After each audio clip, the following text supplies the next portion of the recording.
이번 시간에는 80년대 민중운동과 민중론의 실체에 대해서 알아보겠습니다. 급진 학생운동은 1980년 광주 사태를 계기로 무장투쟁을 체험함으로써 더욱 급진화하는 가운데 이념을 정립을 했는데, 민중민주주의를 표방하면서 보다 조직적인 반체제 세력으로 등장함에 따라 이를 운동권이라고 부르게 되었습니다. 급진 이념의 도입은 70년대 시작되어 70년대 말에는 본격화되었고, 80년대 초반에 민중민주주의론의 이념 정립기를 거쳐서 80년대 후반에는 내부적인 분열을 거듭하던 차에 후반기에 와서는 다시 내부 통합과 체제 정비를 시도했던 겁니다. 이와 같은 내부 통합과 체제 정비 과정에서 그들의 구호는 종전과는 달리 점점 민주화에서 통일로 선회하여 그 강조점이 두어지고 있는 겁니다. 이와 같이 구호에 대한 강조점이 달라지는 것은 민중운동론자들이 통일을 전제로 민주화에서 혁명에 의한 체제 전복, 그리고 다음에는 민중민주주의 체제 수립, 또 그 다음에는 척화 통일에 그 목적이 두어졌다는 것을 가리킵니다. 민중론자들의 민중민주주의의 실현이라는 궁극적인 목표에 있어서는 동일하지만 그 이념의 구체적인 내용이나 목표, 그리고 현실의 실현의 구체적인 방법 단계에 있어서는 의견이 대립되었습니다.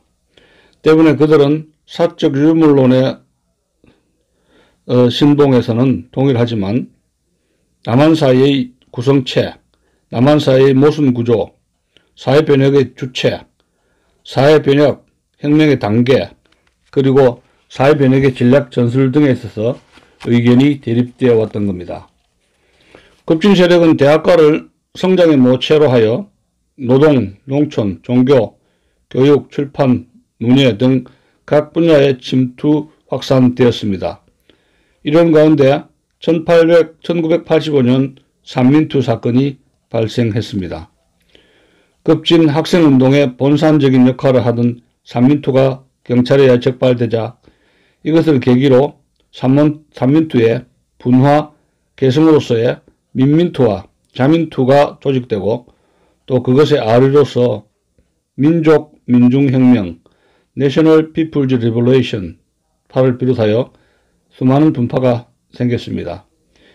이들 아류적인 분파에는 민족 민족혁명 NPR파를 비롯하여 통일민주혁명 Unified Democratic Revolution파, 또 시민민주혁명파 CDR파 등이 있는 것으로 알려졌습니다.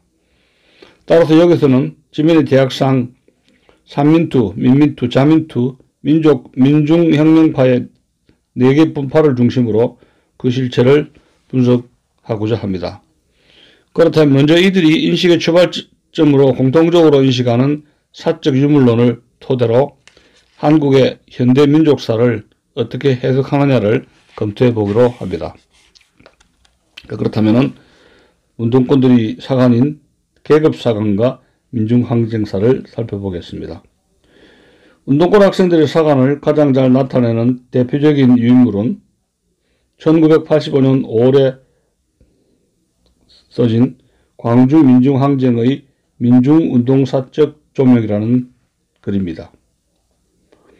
역사를 계급사관에 의해 계급투쟁의 역사로 보는 관점에 있어 그들은 기본적으로 마르크스 레닌주의자들과 입장을 같이 하고 있습니다. 그래서 그들은 1920년대부터 80년대 중반에 이르기까지 우리나라의 역사를 민족과 구별되는 민중의 항쟁사로 왜곡 서술해 왔습니다. 일본 제국주의가 한국을 거의 독점 자본의 종속 체계로 바꾸어 놓고 한국의 사회 구성이 1. 자본, 임금, 노동관계 2. 반봉고적 토지 소유하의 지주 소적관계 3. 이것을 제도적으로 뒷받침하는 총독부 권력이라는 세 개의 축을 중심으로 계급적으로 변화하여 그 수탈이 확대됨에 따라 민족의 존립을 위해 민중이 주체가 되어 일으킨 반제 민족해방운동이 3.1운동이라는 것입니다. 그리고 이러한 3.1운동의 열기 속에 이어서 20년대에는 공업화가 부분적으로 진행되어 지주 소작 관계보다도 자본, 임금 노동 관계가 지배적인 모순으로 됨과 동시에 농민 노동자가 급증하여 계급 간의 대립 갈등이 구체화되어 노동자 농민을 중심으로 한 민중운동이 크게 고양되었다는 것입니다. 그런데 이처럼 민중의 반제 민족 해방운동이 고양되는 분위기 속에서도 1925년에 창설된 공산당이 가장 치열하게 민족해방운동을 수행했고 1927년 비타협적인 민족주의자와 공산주의자로 신간회를 조직하여 민족해방운동을 올바르게 지도했다는 것입니다. 여기에서 보는 바와 같이 그들은 20년대에 노동자 농민을 중심으로 한 민중이 민족해방운동의 주체로 등장하고 그것이 특히 공산당에 의해 주도되었다고 주장했던 겁니다. 30년대에 대한 해석도 20년대에 대한 해석과 유사합니다. 즉 30년대에는 일제에 의한 급속한 공업화로 자본 노동관계가 기본 노선으로 등장하여 일제에 의한 탄압에도 불구하고 타협주의적인 민족주의 세력과는 달리 노동자 농민을 중심으로 한 민중이 주체가 되어 지하운동, 즉 공산당의 지도 아래 적색 노조, 농조의 운동을 통해 전개되었다고 서술하고 있었습니다. 그런데 여기에서 특이할 것은 그들이 1930년대에는 항일 민족해방운동이 최고의 발전 단계로 도달하여 항일 무장투쟁으로 전개되었는데 그것이 다름 아닌 민족 만주 시베리아 일대에서 정치적으로 조선광복해, 군사적으로 조선인민군이 결성되어 전개된 일본 관동군에 대한 무장유격투쟁이며 또 중국 화중지방에서 중공군과 연합하여 김두봉이 전개한 무장투쟁이라는 주장입니다. 이 30년대 무장투쟁사에 대한 풀이는 까다롭게도 북한에서 날조한 김일성 항일혁명투쟁사를 복사한 남한판이라고 함이 타당할 것입니다. 다음에 또 본다면 해방 후 역사에 대해서는 어떠한 것인가 살펴봅시다.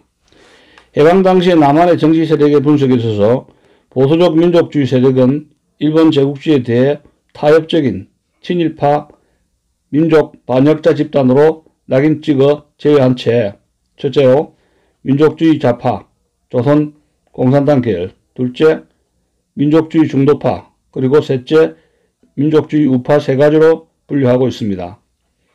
여기에서 가장 항일투쟁의 정통성을 지니는 것이 진보적 민주주의, 즉 공산주의를 지향하는 민족주의 좌파이며 그 다음이 같은 진보적 민주주의를 표방하여 민족 전선을 통해 민족주의 좌파와 협조한 민족주의 중도파, 연행 계열이죠. 그리고 이 중도파와 합작을 시도했으나 정치적으로 소외된 민족주의 우파, 남북, 즉 남북 협상 계열이라는 것입니다.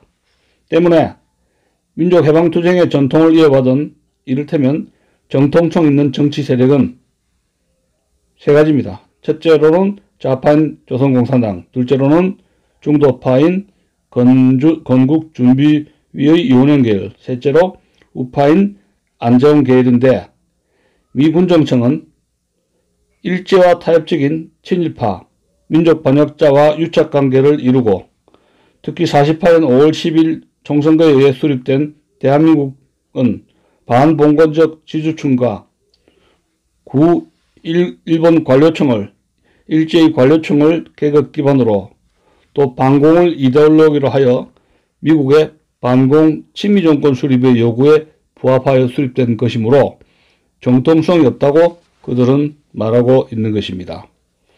그들은 이처럼 남한 정부가 항일민족 해방투쟁의 정통성을 이어받지 못했기 때문에 1946년 9월 공산당에 의한 총파업과 곧 이어 10월 대구 폭동, 47년 3월 22일 총파업, 48년 2월 7일 남한 단독정부 수립에 반대한 27 파업과 5일 5048 50 총선거 반대 자율계열 투쟁, 48년 10월 19일 여순 반란 사건 등이 일어났다고 주장하며 또 이들 사건을 그들은 민주항쟁이라고 부르고 있는 것입니다. 우리 정부의 수립 이후에도 정통성을 위해 민족운동은 계속되었으나 반공 이데올로기를 이용한 정부 탄압으로 민중운동 주체로서 역할이 저지당하여 4.19 혁명은 초기 단계의 학생 등 지식인의 주도하에 일어날 수밖에 없었다는 것입니다. 이러한 명분 아래 그들은 4.19 혁명을 이승만 독재 정권 타도의 단계인 제1단계, 요거는 1960년 2월 28일부터 4월 26일입니다. 제1단계와 민중혁명의 완성을 위해 주체적 역량 노력을 확산시켜 반외세 민족 통일을 지향하는 단계인 2단계로 구분하고 있습니다. 2단계는 1960년 4월 27일부터 5월 5.16 다음 해인 5.16까지입니다. 그리고 그들은 4.19 혁명이 미완성으로 그쳤으나 민중이 역사의 주체로 재복귀하여 항일투쟁 이래의 민족해방투쟁을 계승하여 민족 통일을 지향하며 또 민중운동의 담당층으로 대두하였고 60, 70년대 민중운동의 성장에 작용하여 한국 민중혁명의 완성을 향한 거대한 흐름이었다고 평가합니다. 어쨌든 그들은 이와 같은 역사적 맥락에서 소외된 민중이 주체가 되어 생존권의 확보를 위해 통일된 민족국가의 수립을 향해 식민지 시대, 미군정기, 4.월혁명, 부마사태의 민중항쟁운동으로 분출되고 이것이 또 광주민중항쟁으로 폭발 고양되었다고는 것입니다. 그래서 결국 광주항쟁이 해방 이후 전개되어 온 우리 운동의 여러 목표를 결합하고 투쟁의 과정 속에서 확인하였으며 민족, 민주, 민중이라는 성격이 우리 운동의 방향을 규정해 준다라고 그들은 말하고 있습니다. 이상에서 약속한 바와 같이 민중론자들은 우리의 현대 민족사를 마치 계급사관을 토대로 엮어놓은 북한의 조선근대 혁명운동사나 조선민족해방투쟁사를 방불케 하는 소설 방식으로 논리를 전개하고 있음이 명약관화합니다. 주장하는 바대로 민족사의 주체는 모든 성원으로 구성되는 민족이지 특정 계층만을 포괄하는 민중일 수는 없으며 따라서 역사의 내용도 민족의 생활사이지 한정된 개념인 민중의 항쟁사만일 수는 없는 것입니다. 그렇다면 그러면 다음에 민중론자들이 말하는 민중의 개념과 성격을 검토하기 위해 그들의 노선과 전략 전술을 분석해 보기로 하겠습니다. 자, 셋째, 민중론 분파의 노선과 전략 전술입니다.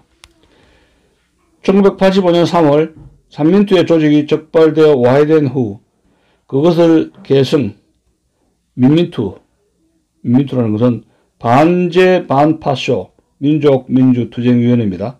자, 민민투와 자민투, 이 자민투는 뭐냐면 반미자주화 반파쇼 민주화투쟁위원회입니다.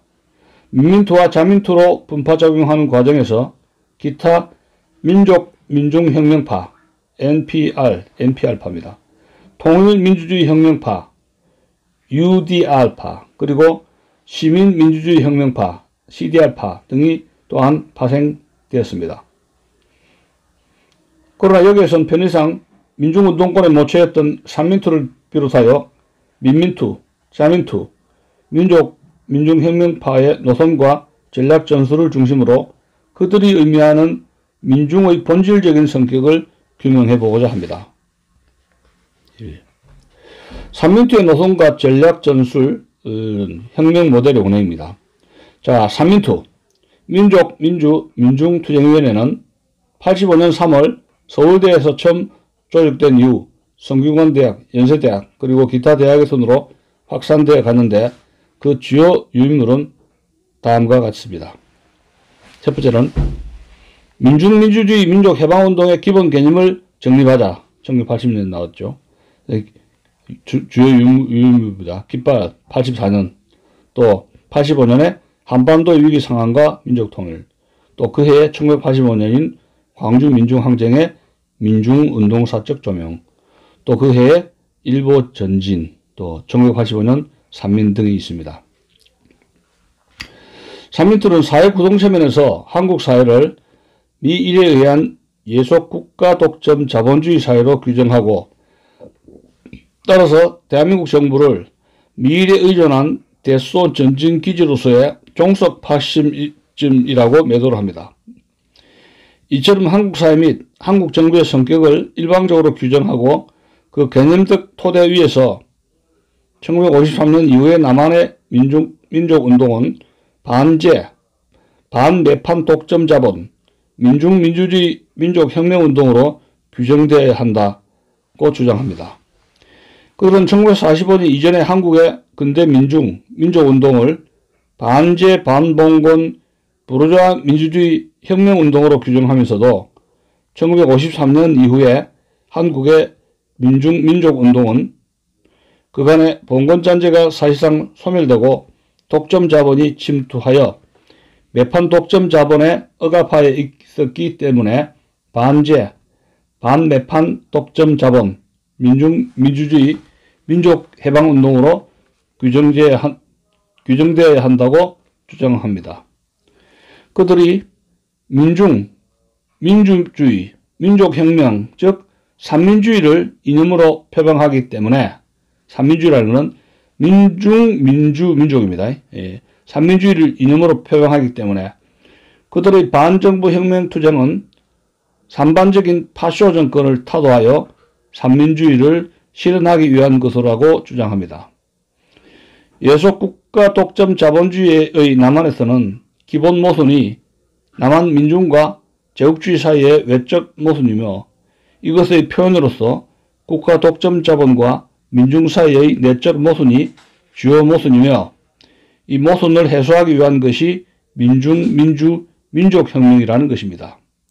그렇다면 이 혁명을 수행할 주체는 누구입니까? 그들은 혁명의 주체가 민중일 수밖에 없는 이유를 다음과 같이 강조합니다. 한 사회에서의 시대적 모순의 극복은 그 모순을 첨예하게 받는 계층이 모순 해결의 주체 세력이다. 따라서 한국의 사회 구성체는 예속국가 독점 자본주의이므로 그 해결의 주체는 노동자가 주축이 된다. 그 이야기입니다. 노동자가 주축이라 하면 주체 그 자체와 구별하는 개념이며, 따라서 그들은 인간해방, 민족해방, 계급해방을 동시에 해결하는 혁명 주체로서 민중을 상정했습니다. 그리고 그들은 민중이란 식민지, 반식민지, 신식민지 나라들의 반제국주의, 반매판 투쟁 과정에서 형성된 계급연합의 역사적 실체라고 적용될 수 있다라고 강조를 합니다. 그렇다면 계급연합인 민중의 범주는 무엇일까요? 그들은 한국 사회에서의 계급을 매판 독점 자본가 계급, 신중상계급, 중소상공업자, 부농, 빈농, 노동자, 도시 빈민의 7대 계급으로 분류하고, 민중을 원론적으로는 매판 독점 자본가 계급을 제외한 나머지 모든 계급의 연합체이지만, 실천적 혁명적인 민중은 노동자, 민중, 영세상인, 도시 빈민으로 구성된 피지배 계급의 연합이라고 합니다. 그래서 그들은 그 중에서 노동자, 농민, 도시 빈민이 기층 민중이라고 합니다. 그들의 민중의 범주는 후술하는 바 모택동, 특히 북한의 인민의 범주와 아무런 차이도 없는 겁니다. 어쨌든 그들은 자유민주주의를 거부하고 민중이 주체로 되는 무장투쟁, 폭력혁명에 의해 과도기적으로 민주혁명 정권을 세운 다음 사회주의로 이행하면 기본 모델인 제국주의와 민중 사이의 모순의 극복을 위한 반제투쟁도 저절로 사라진다는 것입니다. 자, 두 번째, 민민투의 노선과 전략 전술, 이건 소비에트 모델입니다. 삼민투를 개성한 보다 과격파인 민민투, 반제 반파쇼 민주투쟁위원회 NDR, National Democratic Revolution, 민민투는 반파쇼 투쟁을 목표로 민주혁명 NDR을 추구합니다. 민민투는 지하조적인 민민투 중앙위원회의 조정을 받아 서울대를 비롯 각 대학에서 침투하여 86년 4월 전국 39개 대학의 민민투로서 민족민주학생연맹, 즉 민민학련을 조직했습니다. 자, 민민투의 주요 유물은 다음과 같습니다. 무엇이 보레르타리아트의 혁명적 진군을 가로막는가? 반제 반파쇼 민족해방투쟁선언. 대중은 민족 개헌투쟁의 깃발을 요구한다. 혁명의 기술을 제헌의회에 돌리자. 530 비판, 소위 반미론에 대하여. 민족민주선언 등이 있습니다. 이 모든 것은 1986년에 만들어진 유물입니다. 민민투는 사회구동체 면에서 한국 사회를 미일에 의한 신식민지 예속국가 독점 자본주의로 규정하는 점에 있어서 이미 논한 삼민투나 후술하는 자민투와 그 입장을 같이 합니다. 때문에 한국 사회에서의 기본 노선을 마르크스 레닌주의자들의 일반적 개념에 따라 생산의 사회적 성격과 사적 소유 사이의 모순, 즉 노사 대립으로 보고 그 주요 모순을 국가 독점 자본가와 민중 사이의 대립으로 본다는 점에서도 삼민투와 입장을 같이 합니다. 그리고 한국 정부를 신식민지 예속 국가 독점 자본주의와 연결된 반민중적 종속 군사 파쇼 정권이라고 매도하고 있습니다. 때문에 한국 사회의 주요 모순을 해결하기 위해서는 1차적으로 민족민주혁명에 의해 종속 군사 파쇼 정권을 타도하면 제국주의와의 연결고리가 단절되어 자연히 제국주의로부터 해방된다는 것입니다. 반파쇼 투쟁에서 민족민주혁명, 또 그 다음 단계인 민주주의 민주공화국의 수립, 또 그 다음 단계인 제국주의 연결고리의 단결, 또 그 다음에 민족해방의 등식이 성립되어 민민투에서는 1차적인 반파쇼 투쟁이 곧 그대로 민주화 그리고 반제투쟁이 자주화로 이어지는 것으로 되어 있는 것입니다. 민민투에서 이러한 일련의 등식이 성립되는 것은 한국 사회를 예속 국가 독점 자본주의로 규정하면서도 파쇼 정권이 제국주의에 대해 어느 정도 상대적인 독립성을 유지한다고 보기 때문일 것입니다.